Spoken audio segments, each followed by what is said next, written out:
देख रहे हैं इंडिया टीवी। आपके साथ मैं हूं प्राची पाराशर। क्या 2024 के चुनाव में एनडीए और इंडिया गठबंधन के बीच कांटे की टक्कर होगी या नतीजा 2019 की तरह एक तरफा आएगा? क्या राहुल गांधी नरेंद्र मोदी का रास्ता रोक पाएंगे या मोदी का थर्ड टर्म कंफर्म है? 2024 के चुनाव में अब तक 3 सर्वे आ चुके हैं। तीनों सर्वे में मोदी को 300 प्लस सीटें मिलती दिख रही हैं। 3 सर्वे की एक दिशा है। क्या यही देश का रुझान है? क्या राहुल और इंडिया का सारा जुगाड़ फेल हो जाएगा या फिर एनडीए को जबरदस्त टक्कर इंडिया गठबंधन देगा? 24 में भी क्या मोदी की धमाकेदार वापसी होगी? आज इसी पर करेंगे बात, लेकिन उससे पहले आपको मोदी पर सबसे ताजा और नया सर्वे दिखा देते हैं 2024 को लेकर। अगर आज चुनाव हो जाते हैं तो सर्वे क्या कह रहे हैं? यह सर्वे सी वोटर ने किया है। इसके नतीजे 15 अगस्त के बाद आए। इसके मुताबिक एनडीए को 300 प्लस सीटें मिलने जा रही हैं। सी वोटर सर्वे के हिसाब से एनडीए को 306 सीटें मिल सकती हैं, जबकि इंडिया गठबंधन को 193 सीटें जीतने की उम्मीद है। अन्य दलों को 44 सीटें मिल सकती हैं। तो ये सी वोटर का सर्वे बता रहा है कि 2024 के चुनाव को लेकर कोई मुसीबत या कोई मुश्किल फिलहाल एनडीए के सामने नहीं है। सी वोटर सर्वे ने एनडीए को 300 प्लस सीट का अनुमान जताया है, लेकिन इसके सर्वे के मुताबिक एनडीए और इंडिया गठबंधन के बीच मात्र 2% वोट का अंतर रह सकता है। सी वोटर के मुताबिक एनडीए को 43% और विपक्षी गठबंधन को 41% वोट मिल सकते हैं, यानी महज 2% वोट शेयर का अंतर रह सकता है और ये 2% आने वाले वक्त में बहुत क्रूशियल हो सकता है। सी वोटर का अगर ये सर्वे सही साबित होता है तो एनडीए की मुश्किलें जरूर बढ़ सकती हैं। अगर ये स्विंग मात्र 1% रहा तो एनडीए और इंडिया दोनों को 42% वोट मिल सकते हैं और ऐसी स्थिति में कांटे की टक्कर भी हो सकती है, यानी जबरदस्त मुकाबला देखने को मिल सकता है 2024 में। ये तो बात रही सी वोटर की। अब अगले सर्वे की बात करते हैं। आपको जो बाकी 2 सर्वे और आए हैं वो भी बताते हैं। इंडिया टीवी पर हमने सीएनएक्स के साथ मिलकर सबसे पहले सर्वे आपको दिखाया था। हमारे सर्वे के मुताबिक नरेंद्र मोदी भारी बहुमत से तीसरी बार पीएम बनेंगे। एनडीए को 318 सीट मिलेंगी। इंडिया गठबंधन 175 सीट पर सिमट जाएगा, जबकि अन्य के खाते में 50 सीट आएंगी। दूसरा सर्वे ईटीजी रिसर्च सर्वे ने किया था। इसके भी नतीजे इंडिया टीवी सीएनएक्स के जैसे ही थे। ईटीजी रिसर्च सर्वे के मुताबिक एनडीए 311 सीट के साथ सत्ता में वापसी कर सकता है। इंडिया गठबंधन को 175 सीट के साथ संतोष करना पड़ सकता है, जबकि अन्य के खाते में 57 सीटें जा सकती हैं। तो ये तीनों ही सर्वे एक बात तो तय कर रहे हैं कि 2024 के लिए अगर आज चुनाव हो जाते हैं तो भारतीय जनता पार्टी को कोई मुश्किल नहीं आएगी। हालांकि सी वोटर इस तरफ इशारा कर रहा है कि इंडिया गठबंधन और एनडीए के बीच में जो वोट शेयर है उसका जो अंतर है वो काफी कम रह सकता है। इसी पर करेंगे चर्चा। मेरे साथ खास मेहमान स्टूडियो में जुड़ गए हैं। आरपी सिंह, प्रवक्ता भारतीय जनता पार्टी, स्वागत कीजिए तालियों के साथ। अजय कुमार पांडे, प्रवक्ता एलजेपीआर, हमारे साथ हैं, स्वागत है आपका भी। अनुमाचार्य, प्रवक्ता कांग्रेस, हमारे साथ है। विंग कमांडर अनुमाचार्य जी, आपका भी बहुत बहुत स्वागत है। रीना गुप्ता, प्रवक्ता आम आदमी पार्टी, भी हमारे साथ हैं, आपका भी बहुत बहुत स्वागत है। तो चलिए शुरुआत आरपी सिंह जी आपसे ही कर लेती हूँ। ये तीनों सर्वे जरूर बता रहे हैं कि आपकी सरकार बन सकती है, बहुत ज्यादा मुश्किलें आपके सामने नहीं है, लेकिन सी वोटर ये कह रहा है कि 2% का अंतर सिर्फ रह सकता है और ये 2% आने वाले वक्त में बदल भी सकता है, कांटे की टक्कर भी हो सकती है आप दोनों के बीच में। देखिए, पहले तो जरा INDIA का आज का जुगाड़ और हालात समझ लें क्या है। अभी आम आदमी पार्टी के नेता गए थे छत्तीसगढ़। बघेल साहब को क्या कर रहे हैं, सबसे ज़्यादा भ्रष्ट मुख्यमंत्री है। हम नहीं कह रहे, केजरीवाल साहब यहाँ एक भ्रष्ट दूसरे भ्रष्ट को क्या करा है। एक भ्रष्टाचारी ने कहा ये दूसरा भ्रष्टाचारी भ्रष्ट है, तो हम नहीं कह रहे, ये तो इनकी आपस की बातचीत है। मध्य प्रदेश के अंदर भी आपस में लड़ रहे हैं। आज मैं बयान पढ़ रहा था किसी का कि इनके नेताओं का कि बिहार में भी हम चुनाव अलग से लड़ेंगे। तो ये अभी चलते चलिए 1% स्विंग उधर नहीं होने वाला, कई % स्विंग इधर होने वाला है, क्योंकि ये अपने ही जो गठजोड़ है उसी के बोझे में गिरने वाले हैं। क्योंकि पंजाब के अंदर इनके एक नेता हैं बाजवा जी, जो विपक्ष के लीडर हैं इनके कांग्रेस के।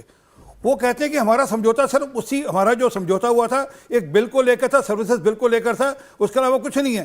क्यों? वो कारण देते हैं आगे कि हमारे 4 मंत्री जेल में हैं। कांग्रेस के 4 मंत्री आम आदमी पार्टी ने जेल में डाल रखे हैं, भाजपा को उसमें कुछ लेना देना नहीं है। ममता बनर्जी कह रही है कि मैं प्रधानमंत्री की कैंडिडेट हूं, अभी उनके फेसबुक पे चला। नीतीश कुमार के जो वहाँ जिला अध्यक्ष है, वहाँ के जो जेडीयू के बिहार के अध्यक्ष हैं पटेल, वो कह रहे हैं कि नहीं नीतीश कुमार जी मुख्यमंत्री प्रधानमंत्री के कैंडिडेट हैं। अरविंद केजरीवाल जी तो सपने देखते हैं प्रधानमंत्री बनने के देश के, तो ये सबके सब आपस में इसी खटजोड़ में रहेंगे। और एक और बता दूं, ये फोटो खिंचवाने से, आपस में खड़े हो जाने से लोग वोट नहीं देते। अगर याद, एक सेकंड बात पूरी करता हूं, अगर याद हो बसपा और सपा इकट्ठे आए थे यूपी के अंदर, बुआ भतीजा ऐसा हो गया था, कमाल हो जाएगा, इससे बढ़िया कॉम्बिनेशन हो सकता, परमुटेशन कॉम्बिनेशन, जातिवाद, ये सब का कॉम्बिनेशन बना ले जाएंगे और हम जीतेंगे। अल्टीमेटली मुंह की खानी पड़ी। नेताओं के मिलने से, फोटो खिंचवाने से काम नहीं होने वाला। दूसरे के घर का झगड़ा देखते देखते आप अपनी तैयारी ना कर पाए। मेरा अपनी तैयारी की मैं बताता हूँ, अपनी आप अपने अच्छा छेड़ ली, अपनी तैयारी बताता हूँ। हमारी तैयारी पूरी है। राजस्थान, छत्तीसगढ़, मध्य प्रदेश में हम चुनाव जीतने जा रहे हैं और पूरे दमखम से चुनाव लड़ रहे हैं। हम डट कर चुनाव लड़ रहे हैं, जीतने जा रहे हैं, एक पहली बात। दूसरी बात, अभी तो कई सारे चमत्कार अभी और हैं जो अभी आएंगे, लोगों के सामने दिखेंगे लोगों को। कई सारे कर्म आते हैं जो लोगों को समझ नहीं आ रही, अब समझ आनी शुरू हो जाएंगी। वो एक मिनट, वो हर स्तर पर, वो इकोनॉमिक स्तर पर हो, वो इंटरनेशनल डिप्लोमेसी के स्तर पर हो, वो देश के अंदरूनी मामले में हो, हर स्तर पर अभी हम लोगों ने कई सारे और चीजें जो लोगों को दिखेंगी। ठीक है अनुमा आचार्य जी, अगर मैं इनकी बातों को एक लाइन में कोट करूं तो काम वर्सेस घर का झगड़ा फिलहाल नजर आ रहा है इनकी नजर में, कि इनका तो काम है और आप तो आपस में लड़ा हुआ है इंडिया गठबंधन, कौन किसके खिलाफ है, कौन किसके साथ है, यही समझ में नहीं आ रहा है अभी। ये ज़रूरी तो नहीं ना कि फॉर्मेट ऐसा ही हो कि कोई सवाल पूछे और मैं जवाब दूं। मैं समझती हूँ कि एक अच्छी कहानी सुनाती हूँ, आपने बचपन में पढ़ी होगी। ये स्नो वाइट की कहानी है और 7 ड्वार्फ्स की कहानी है। तो स्नो वाइट की एक सौतेली माँ होती है जिसे ईविल क्वीन कहते हैं, मैं सौतेली माँ ही कहना चाहती हूँ।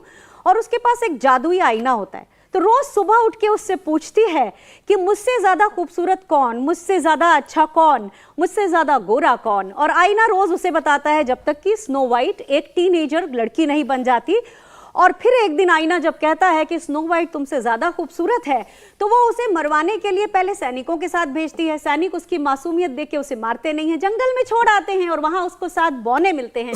लेकिन इस ईविल रानी का वहां भी मन नहीं मानता और वो वहां पे जहरीला सेब लेके पहुंचती है। सुनिए ना, मैं इसके आखिरी में आ रही हूँ क्योंकि उस समय का जो आईना था ना वो सच बोलता था। उसने बोला था कि स्नो वाइट तुमसे ज्यादा खूबसूरत है। आज मीडिया वो आईना है, लेकिन वो आईना जो है जब भी ईविल क्वीन पूछती है मुझसे सुंदर कौन, यानी स्नो वाइट यहाँ पर इंडिया गठबंधन है। एक मिनट और क्योंकि मुझे पूरा कह लेने दीजिए क्योंकि आपने ये स्टोरी सबने सुनी है, आप सबने सुनी होगी स्टोरी, दोबारा सुनना चाहते हैं?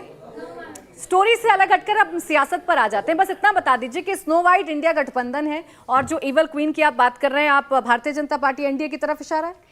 देखिए, मैं ये कह रही हूं कि कौन बार बार मीडिया को भेज के इस तरह के सर्वे करवाता है, जिसका उसमें कोई इंटरेस्ट है, वही है जो ईविल क्वीन की बात है। और दूसरी चीज, जो सर्वे करते हैं उनके लिए पूरा सम्मान है क्योंकि वो फील्ड में जाके सर्वे करते हैं। लेकिन आपको याद दिला दूं, आप ही के एक चैनल का सर्वे था और अक्टूबर की बात है पिछले साल, उन्होंने कहा हिमाचल में भारतीय जनता पार्टी इतनी सीट से जीत रही है और मैंने कहा था मुझे बुलाइएगा जिस दिन रिजल्ट आएगा। आप लोगों ने बुलाया नहीं था उस दिन। तो मेरा बस आपसे यही कहना है कि जो स्नो वाइट की कहानी है उसको बिलीव करिए। चलिए, इस पर मैं क्लियर कर देती हूँ। अनुमा जी देखिए, आप बेशक कह सकती हैं कि आपको सर्वे पे यकीन है, सर्वे पर यकीन नहीं है। रही बात ये इसकी कि आपको बुलाया या आपको नहीं बुलाया, मुझे नहीं लगता कि अनुमा जी अपने पार्टी के प्रवक्ताओं जो बात रखेंगे आप उससे कोई अलग बात रखती हैं। आपके पार्टी के तमाम प्रवक्ता आए थे, उन्होंने अपनी बात रखी थी। मुझे ये नहीं पता कि आपकी पार्टी के अंदर ये भी होता है कि पहले मैं जाऊंगी या पहले मैं जाऊंगा, मुझे ये नहीं पता मैडम। आपने क्या तो बोला, आपका सवाल मुझे इसलिए समझ में नहीं आया क्योंकि उस दिन आप नहीं, सौरभ जी थे आपके चैनल पे, आप नहीं आपको थी, इसलिए समझ में सौरभ जी थे और उन्होंने मुझसे कहा समझ में नहीं आएगा। देखिए, हमें इससे मतलब नहीं है कि वहां कौन एंकर था कौन एंकर नहीं था। मुझे लगता है आपको इससे ज्यादा मतलब है कि कौन प्रवक्ता आया था और कौन प्रवक्ता नहीं आया। मैंने रिक्वेस्ट किया था कि जब रिजल्ट आएगा हिमाचल का तो मुझे जरूर बुलाइएगा और उन्होंने प्रॉमिस किया था, फिर भी नहीं बुलाया। मैं सिर्फ इतनी सी बात कह रही हूं। पता नहीं कि आपकी पार्टी कैसे काम अब चलिए ना, हम इसी मुद्दे पर रहते हैं, नाराज होने की जरूरत नहीं है। अनुमा जी, आपने मुझ पर सवाल उठाए तो मैं यहाँ क्लियर कर दूं, भाई, मैं यहाँ क्लियर कर दूं अनुमा जी कि शायद आपको नहीं पता, आप अपनी पार्टी का कल्चर, अपने पार्टी का सिस्टम आपको शायद नहीं पता कि ये हमारी चॉइस नहीं होती है मैडम, ये आप लोगों की चॉइस होती है, आपकी पार्टी की चॉइस होती है। ये कहना है, तो उनसे जाके नाराज सवाल मत होइए। मैं चैनल के ऊपर ये नहीं कह रही हूँ, मैं ये क्या कह रही हूँ कि मैंने उस दिन रिक्वेस्ट किया था, आप नहीं थी भाई। आपके ऊपर कोई व्यक्तिगत तो है नहीं, मेरे ऊपर आप व्यक्तिगत कर भी नहीं सकती अनुमा जी। मेरी बात सुनिए, नहीं, मेरे ऊपर आप व्यक्तिगत कर भी नहीं सकती अनुमा जी। यहाँ व्यक्तिगत आक्षेप लगाने की बारी नहीं है, क्योंकि आपने कहा नहीं अनुमा जी, क्योंकि आपने कहा कि मेरे चैनल ने आपको नहीं बुलाया। तो देखिए, ऐसा होता है कि मेरे चैनल के बारे में पढ़ने से ज्यादा आप कांग्रेस पार्टी के बारे में पढ़ लेती तो ये सवाल आप नहीं करती। कि कैसे आप लोग प्रवक्ता भेजते हैं और क्या भेजते हैं। मैं अब आगे क्या बढ़िए। कह रही हूँ सुन लीजिए, मैंने सिर्फ ये निवेदन किया था, आपने नहीं बुलाया, वो आपके तरफ हो सकता है, आप मेरी पार्टी को ब्लेम कर दीजिए, कोई फर्क नहीं पड़ता, लेकिन मैं क्या कह रही हूँ कि जो सर्वे होते हैं, फिर झूठ नहीं, और नहीं अभी मैडम, से झूठ सर्वे, नहीं, नैरेटिव अभी नहीं, से सर्वे, नैरेटिव नहीं अनुमा जी, मैं यहाँ इस बात को पहले क्लियर करूंगी, क्या हाँ, ये करिए, हमारी चॉइस होती है? क्या आपकी पार्टी की चॉइस नहीं होती कि किस कई प्रवक्ता को बार कहां पर भेजना है? देखिए ये इक्वेशन, ये कैसी बातें कर रही हैं अनुमा जी? जी बिल्कुल होती है, ये आप लोग भी कहते हैं हमें ये चाहिए ये नहीं चाहिए, इसकी भी बात होती है, ये बात मत करिए, ये एक ऐसी चीज है जो आपका चैनल आपको खुद बता देगा कि आप लोग किसको बुलाते मेरा हो, चैनल किसको मुझे नहीं क्या बुलाते। बताता है ये क्या नहीं, मुझे बिल्कुल अपने एक चैनल के बारे में understanding पता है, है आप अपने भाई, सिस्टम ये के बारे में बात understanding है, करिए। मैडम। आगे से इन प्राची बातों जी, पर आप अगर चर्चा करना चाहती हैं तो प्राची जी, चर्चा इतना बहुत लंबी हो परेशान जाएगी मत होइए, अनुमा सिर्फ जी। यही तो कहा लौट कि कर उस दिन एनडीए नहीं वर्सेस बुलाया, इंडिया पर आ क्या जाइए, परेशानी की उस बात वक्त है? क्या हुआ था क्या नहीं हुआ था ये सबके सामने अच्छा, है, एक लौट कर आ जाइए सर्वे प्रेजेंट। गलत हो गया, उसके ऊपर इतना नाराज होने की जरूरत नहीं है। सर्वे पर मैंने नहीं कहा, सबने सुना होगा, मैंने कहा था कि सर्वे पर आप नाराजगी जताइए, आप सर्वे पर सवाल उठाइए अनुमा जी, क्योंकि आपने पर्सनल किया था, आपने मेरे चैनल पर सवाल उठाए थे, मेरे चैनल पर सवाल उठाए थे, तो मुझे अपने दर्शकों को ये क्लियर करना था कि एक सिस्टम होता है मैडम, सिस्टम होता है, कोई आवाज बंद नहीं हुई है, कोई आवाज बंद नहीं हुई है, आप भी बोल रही हैं मैं भी बोल रही हूँ, अब आप सामने सामने झूठ बोल रही हैं। अब आइए इंडिया वर्सेस एनडीए गठबंधन पर आइए। ये क्या बात होती है, मेरे तो समझ ही नहीं आ रहा कि आपने आवाज बंद करके क्या बोल रहे हो। कौन सी आवाज बंद? आपको सुनाई नहीं आ रहा क्या अनुमा जी क्या बोल रही है? क्या क्या आवाज बंद है? आवाज बंद है? आवाज बंद है? दूसरी चीज, प्लीज मैडम झूठ मत बोलिएगा यहाँ पर, ये झूठ का मंच नहीं है। उस दिन आपका सर्वे सही साबित नहीं हुआ था। अरे मैडम सर्वे पर गुस्सा बाद में निकालिएगा, पहले बताइए ना दिल्ली में क्या हो रहा है, एक दूसरे को क्यों आईना दिखाने पर लगे? आपने स्नो व्हाइट की कहानी सुनाई, मैं बहुत अच्छे से सुन रही थी, अब दिल्ली का बताइए, दिल्ली में बताइए, दिल्ली में बताइए ना स्नो व्हाइट कौन है और एवल क्वीन कौन है? बता तो दिया था, दिल्ली में बताइए ना, मैंने कहा दिल्ली में बताइए, रोज नहीं आपके प्रवक्ता आईना दिखा रहे हैं ना आम आदमी पार्टी को। आईने से स्नो व्हाइट रोज नहीं पूछती थी भाई, वो पूछने वाला कौन है वो सबके समझ में आता है, इतना ईगो पर मत लीजिए, हम लोग सब चर्चा करने को आए हैं, अच्छी चर्चा हो सकती है, उसमें किसी के तो आप चर्चा में आगे तो बढ़िए ना, आप क्यों पर्सनल ग्रजेस लेकर खड़ी हैं यहाँ पर अनुमा जी? आप आइए ना आगे बढ़िए, चर्चा करिए, आपने एक सिस्टम पर सवाल उठाए, वो सिस्टम मैंने क्लियर कर दिया, अब आइए मुद्दे पर आइए, लौट कर मैं मुद्दे पर रखना चाहती हूं। ना मैडम, आपने भटकाया था, मैंने नहीं भटकाया उसी की बात, आइए मुद्दे पर, आप सवाल उठाएंगी तो जवाब सुनने की भी हिम्मत रखिएगा है, जवाब उसी पर दिया गया है, जो सवाल पूछा गया है 10 मिनट निकल गए, स्नो व्हाइट नहीं आई अभी तक, 10 मिनट निकल गए, स्नो व्हाइट नहीं आई। अरे ये सपनों की कहानी से हकीकत पे आए, ये सपनों की कहानी में घुमे हुए हैं, हकीकत नहीं तो है, उनकी वो अपनी हकीकत कहानी ये है ना, है, उनकी वो हकीकत अपनी ये कहानी है, है, मैंने सुन आपसे लीजिए, कहा था हरप्रीत सिंह हकीकत जी ये है, कि सुन लीजिए, दूसरे के आधा झगड़े सेकंड ले रहा हूं मैं में प्राची ऐसा ना हो, जी, हकीकत दूसरे ये के है कि झगड़े में केरल ऐसा ना हो के कि रोटी कोई और इनकी खा जाए, पार्टी के ऐसा ना हो जो कि रोटी अध्यक्ष है, कोई और उसको खा जाए और कम्युनिस्ट यहाँ पार्टी ने इंडिया अरेस्ट करा गठबंधन दिया। आप पर भारी पड़ जाए। अब रुक जाइए, देखिए अनुमा जी समय हो गया, अब यहाँ पर ब्रेक का आप चली गई दूसरी दिशा में और चर्चा बहुत आगे चली गई, एक छोटा सा ब्रेक ले रही हूँ, ब्रेक से फौरन वापस लौटेंगे, देखते रहिए इंडिया टीवी। ब्रेक के बाद स्वागत है आपका। 2024 में कौन किस पर पड़ेगा, कितना भारी, किसकी तैयारी है, कैसी, इस पर लगातार चर्चा जारी है। खास मेहमान मेरे साथ बने हुए हैं, रीना गुप्ता जी, कितनी तैयारी है इंडिया गठबंधन की? जो सर्वे बता रहे हैं, सर्वे में ये पता चल रहा है कि बहुत ज्यादा मुश्किल नहीं आएगी एनडीए के सामने, लेकिन अभी बहुत वक्त है, मुद्दे आप लोगों के बहुत सारे हैं। किन मुद्दों पर आपको लग रहा है कि आप डिफीट कर पाएंगे एनडीए को? देखिए प्राची जी, अभी आपने दिखाया कि 3 सर्वे, उसमें मोदी जी की पॉपुलैरिटी, लेकिन वो कहते हैं ना कि दिल खुश करने के लिए ख्याल अच्छा है और वो समझते हैं कि बीमार का हाल अच्छा है। आप देखिए पिछले 9 साल में आप कोई भी मुद्दा उठा के देख लीजिए, इस समय G20 और ब्रिक्स की बात चल रही है। अगर हम G20 और ब्रिक्स में देखें तो हमारे देश की जो पर कैपिटा इनकम है वो सबसे कम है ब्रिक्स के देशों में, G20 के देशों में भी सबसे कम है, और हमारा देश इस समय जो है सबसे यंग देश माना जाता है। लेकिन अगर यंग देश के पास अपॉर्चुनिटी नहीं होंगी, रोजगार नहीं होंगे, तो आप देश को, जो मोदी जी कहते जा रहे हैं कि हमारे देश को वो दुनिया की तीसरी बड़ी इकॉनमी बनाएंगे, तीसरी बड़ी इकोनॉमी कैसे बनाएंगे, आज तक किसी को ये उन्होंने कोई एग्जाम्पल नहीं दिया। हर समय नए जुमले, नए वादे ये सब करते रहते हैं। पिछले 9 साल पहले जो जुमले किए थे कि हर साल 2 करोड़ नौकरी देंगे, हर साल रोजगार लाएंगे, महंगाई कम करेंगे, महिलाओं के लिए ये करेंगे, उसके लिए वो करेंगे, युवा के लिए वो करेंगे, इतने एम्स खोलेंगे। हमने देखा दरभंगा में कैसे एम्स खोला। तो सर्वे की जो बात है वो एक तरफ है। आप देखिए हमारा देश 140 करोड़ लोगों का देश है। सर्वे में 15, 20, 25 हजार लोगों से उनकी राय पूछी जाती है। तो सर्वे के रिजल्ट की जो होती है लिमिटेड उसकी यूटिलिटी होती है। पहले भी बहुत सारे सर्वे आए हैं।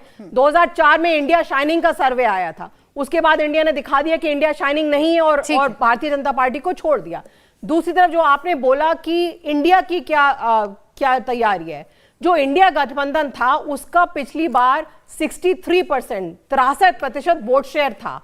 उस समय हम बटे हुए थे, इस बार हम एक हैं और मुझे पूरा विश्वास है कि इस बार हम जीतेंगे, क्योंकि देश कह रहा है कि हमें अडानी के सेल्समैन से छुटकारा चाहिए, हमें बलात्कारियों के रक्षक से छुटकारा चाहिए, हमें जुमलेबाजी से छुटकारा चाहिए, जिसका हमें एग्जांपल आप गप्पूपने से देती छुटकारा हैं, चाहिए, हमें इन सब से छुटकारा चाहिए। ठीक है रीना गुप्ता जी, जिसका एग्जांपल आप सबसे ज्यादा आपकी पार्टी की तरफ से दिया जाता है, दिल्ली का एग्जांपल, वहां आपको लगता है कि आपकी सरकार एकदम अव्वल काम कर रही है, अच्छा काम कर रही है। वहीं पर कांग्रेस को आपका ये काम नजर नहीं आता है। कितने नेता हैं जो ट्वीट करके कह रहे हैं कि ये तो महाठग है, इन पर विश्वास मत करिए। देखिए प्राची जी, अब से लेकर और चुनाव तक बहुत सारी इस तरह की टिप्पणियां आप सुनेंगे, क्योंकि जो भारतीय जनता पार्टी है वो ही नहीं चाह रही है कि हमारा गठबंधन चले। और आप देखेंगे कि कई नेता, अब मैं बोलूंगी तो आरपी सिंह जी भड़क जाएंगे, लेकिन कोई छोटे छोटे नेता जिनकी अपनी जमानत जब्त हो गई, जो उनकी पार्टी के सीनियर लीडरशिप ने बोला कि ये इनको बोलना ही अलाउड नहीं है, वैसे नेता कुछ ना कुछ आके बोलते रहेंगे, उससे क्या मतलब है। चलिए, इस पर मैं जवाब लड़ेंगे। लेकिन संदीप दीक्षित या अलका लांबा इतनी छोटी नेता है, ये मुझे भी नहीं पता था रीना गुप्ता, जिस पर जवाब अनुमा जी आप जरूर दीजिएगा। एक छोटा सा ब्रेक ले रही हूँ, ब्रेक से फौरन वापस लौटेंगे। देखते रहिए इंडिया टीवी। इंडिया टीवी हर वक्त हर जगह डाउनलोड करने के लिए सर्च करें India TV news Google play store या ऐप स्टोर पर।